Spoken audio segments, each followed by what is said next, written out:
Norm, thanks so much for joining us. Sure, my pleasure.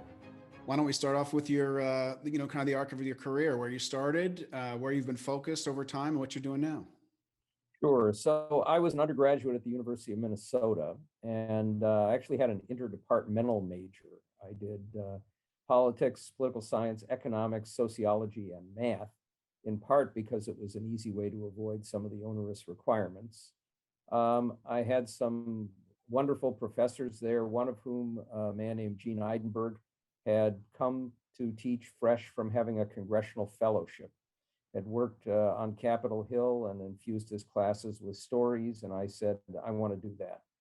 So I went to graduate school at the University of Michigan, became a congressional fellow, worked on the Hill in 1969-70, went back, finished my PhD dissertation, actually finished wrapping it up with my first teaching job, which was in Bologna, Italy at Johns Hopkins School of Advanced International Studies. Came back to teach at Catholic University, got very much immersed in Congress directly at the time. I'd worked a lot on reforms when I was a fellow. And then in 1978, went to the American Enterprise Institute part-time, created something with my colleague Tom Mann called the Congress Project. We did a book called Vital Statistics on Congress that continues now at Brookings, and a number of other projects. And I went then half-time and then full-time in 1983 or 84, and I've been there ever since. I'm now emeritus. I took some time to work on the staff and then become staff director of a committee in 1976 and 77 that reorganized the Senate's committee system. Went out to the Center for Advanced Study in the Behavioral Sciences in Palo Alto for a year, and came back and have pretty much immersed myself in issues surrounding Congress, the political system more broadly, and reform, and have had a hand in a lot of the reforms that have taken place over a number of decades. Now, among other things, we're back with a continuity of government commission, which is a set of issues I plunged into in the immediate aftermath of 9/11 that have new implications with both COVID and the events surrounding the election and January 6th. So I think you covered, your focus areas, but in generally speaking, what is it? Is there an overarching set of themes to your work that you'd like to kind of outline?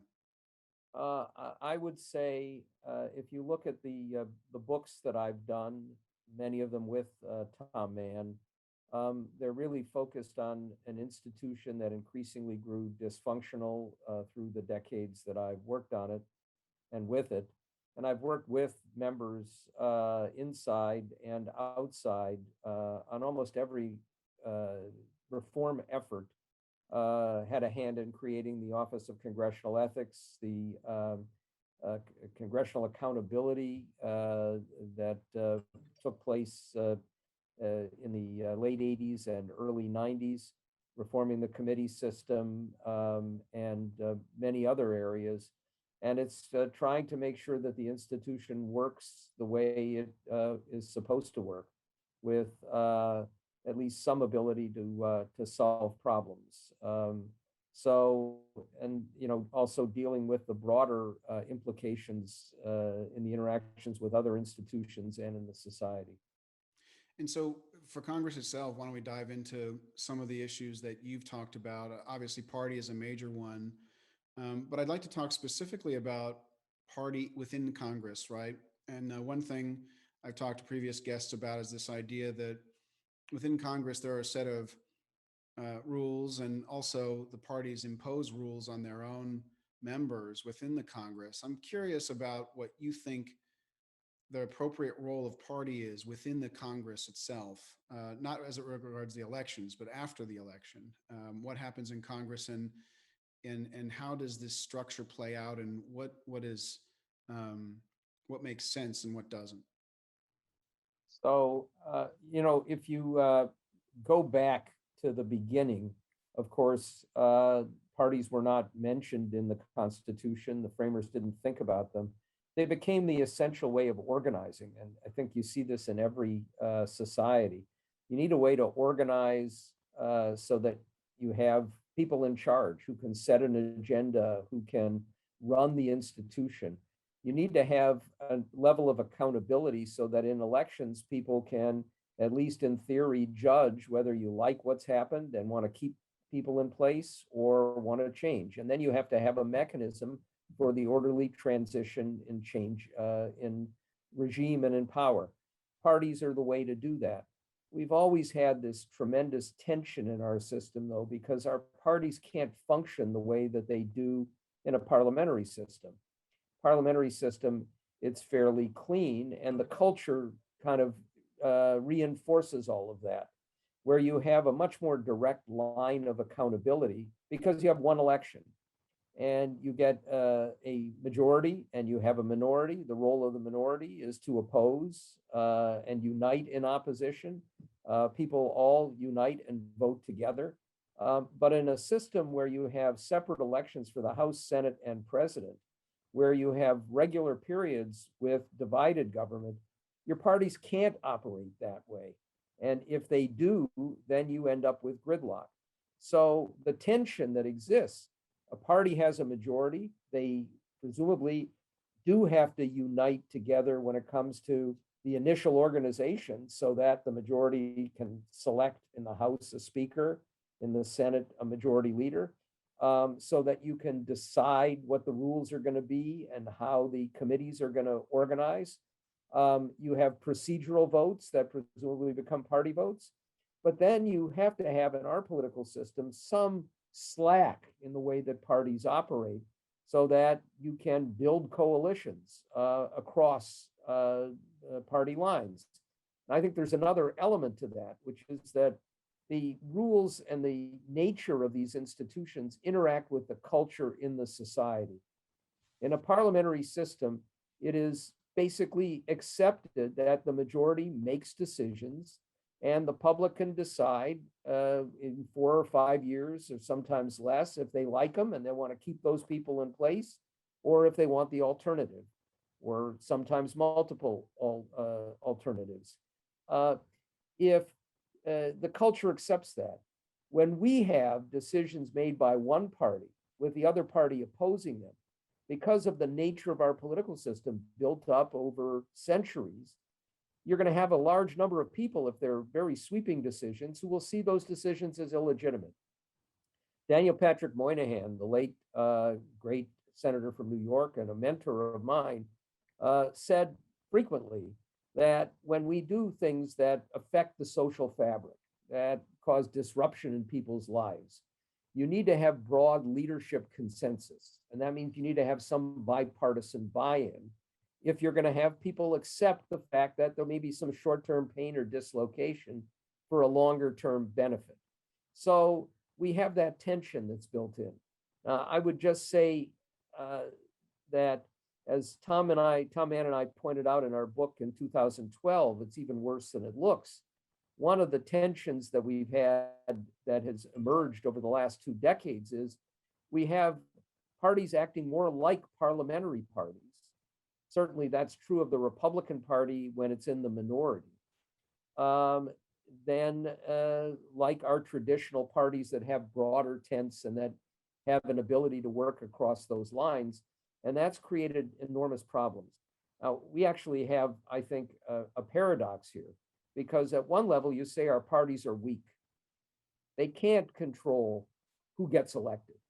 They don't have a great deal of ability to say in a congressional district, we don't like you because you're not going to be loyal enough. We want this one instead.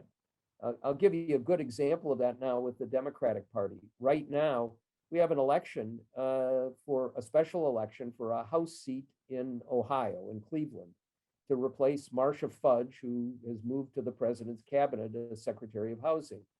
One of the candidates, a very progressive candidate, Marcia Turner, Nina Turner, excuse me, is somebody who campaigned viciously against Hillary Clinton in 2016 And in 2020, during the election campaign, said that whether it's Donald Trump or Joe Biden, it's a question of which bowl of excrement you want to eat. So she may well win this primary. That's not what a Democratic Party with extremely narrow majorities in the House, a tied Senate, and a president who needs a lot of party loyalty would prefer. But you don't have control over those things. So at one level, they're weak. At another level, we're seeing enormous discipline in terms of how people and so constant level of tension that has ratcheted up as we've moved into politics that are significantly more tribal in their identity. And of course, the other element here is that when you have a closely divided political system, when every election can bring a turnover in power, the pressure to conform to your party is ratcheted up. Just to step back, when I came to Washington in 1969, and for at least a decade, maybe two after that, it was fairly clear that we had seasons in our political process. You'd have a season of campaigning, probably 6 months out of the 2-year cycle, where all the focus was on the campaign. Then you'd have 18 months that's a season of governing. And one of the norms that fit with that was you as a member of Congress would never go into the district of a colleague from the other party to campaign for his or her opponent, because that would damage the governing process. We moved to an era of what Sidney Blumenthal defined as the permanent campaign. And now it's all campaigning all the time.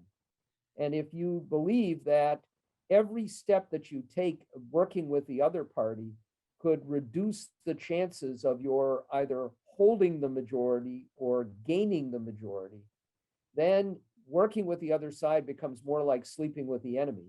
And that creates a much greater level of tension. So we have real problems, I think, with our parties.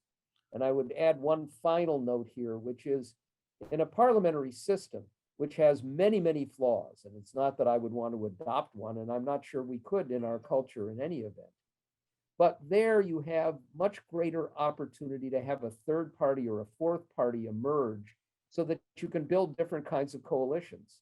And we've seen many instances of that, where, for example, in Germany, the Social Democratic Party, when it had majorities, had to build them with the Green Party, and you had to make compromises. And on the other side, you'd have other kinds of coalitions. We don't have that ability easily here in our system. We have a few independents in the Senate, one or two in the House, but we don't have a third or fourth party. And so if you have a party that demands discipline inside, but you have very different points of view, you don't have the ability for some people to break off and form a different kind of party that might join in coalition, but would have a different relationship. And that's another level of tension within our political system right now. But, all these, what enforces this kind of adherence to the party line, obviously it could be their religion, right? And they would follow all such dictates, willingly. On the other hand, there's a set of rules inside Congress itself, within the party. If you don't toe the party line, you don't get a committee assignment, or you don't become, you can't keep your chairmanship. There's a set of rules that parties are able to enforce on their members within the Congress. Now, if those were removed, right, it would, in theory, it seems to me, create a lot more flexibility in the ability to make these coalitions around issues rather than around party, right? So I'm curious about your perspective on, if you remove such kinds of party rules within the Congress, whether it would solve some of the problems that you're seeing. You could also end up with chaos. Now, I would say that the ability of the party to influence individual members was much greater in the 50s and 60s. when you had a hierarchy, committee chairs, for example, had enormous power over all of their members. They could decide who would sit on subcommittees. They could decide who would travel to different places. The speaker was not all powerful. Actually, the committee chairs were more powerful.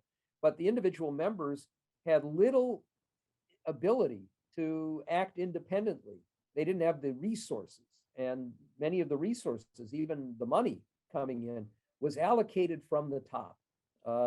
We have a different idea about political money now to some degree, but Sam Rayburn had a bag full of cash in his office for political purposes that he could use to help people if they had a difficulty in an election. Now, a lot of people don't care so much about that. It's a problem. Members are not that interested in policy. They have their own political identities. They can raise money outside. You can become a maverick in some ways. And if you use social media appropriately or other kinds of media, you can raise more money than the leaders can raise for you. And you can travel anywhere you want anyhow. And just to take one example, we have one person who's had committee assignments stripped, not by her party, by the House as a whole, Marjorie Taylor Greene. Marjorie Taylor Greene has no committee assignments.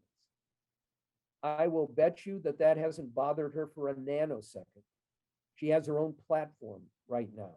And of course, it also tells you something about the nature of the Republican Party right now, that a Marjorie Taylor Greene has not been sanctioned by her own party, but the one person who has is Liz Cheney, who stepped out to protect our political identity and process. So it's not as simple as changing the rules that give parties control, because what's happened as parties have weakened is you're getting people coming in who are entrepreneurs on their own, who don't operate with the same set of norms that they used to in the past. Committee assignments for some are very valuable. In other instances, they don't mean much at all. And the outside forces can have more of an impact on leaders and their ability to move people from committees than the leaders themselves might prefer. And so let's just do a thought experiment where you remove these rules from the party, these party rules inside Congress, and every congressman and senator is an entrepreneur. It could lead to chaos, as you said, or you could, use some kind of other kind of process to bring order to the House or Senate. I mean, there's even, and I'd say there's technologies available today that weren't available 100 years ago, right? To help coordinate actions in ways that didn't exist, and that you might be able to institute some kinds of process. Have you thought through that at all, or have seen any proposals that would think about how to organize outside of using party as the method? I haven't seen anything that I find persuasive. And keep in mind that we have some legislatures in states that are nonpartisan. They're nonpartisan in theory. They don't allocate through the same set of rules, but they do. I'd be very interested to see if there is a model that could work that would be different than the parties. You're going to have divisions of labor in a complex society and in a legislative body that now has to deal with issues, domestic and international, that are extraordinarily complex. So you need a division of labor. Committees provide that division of labor. You have to have some mechanism for deciding which members serve on which committees. You have to have some mechanism for deciding how you're going to organize subcommittees within those committees, and who will be determining the agenda for the committees, the subcommittees, and then who will be determining the agenda for the Congress as a whole. And if there's a better mechanism than a party, fine. But if it's just simply changing the name in the end, and you have it operating in much the same way, I'm not sure you gain much of anything. And of course, keep in mind that we have laws in the states and in federal laws that have been built up around the Constitution that not only pretty much make it a two-party system, you could change those laws, you could change the Constitution to make it proportional representation, for example. There are a lot of things you could do in terms of the electoral process that could alter the way parties operate. There are things you could do with the rules internally, but I haven't seen anything persuasive yet that would make a huge difference. If we still have the same kind of election system with the same incentives and disincentives for people recruited or self-recruited to run for Congress and with the ability to win.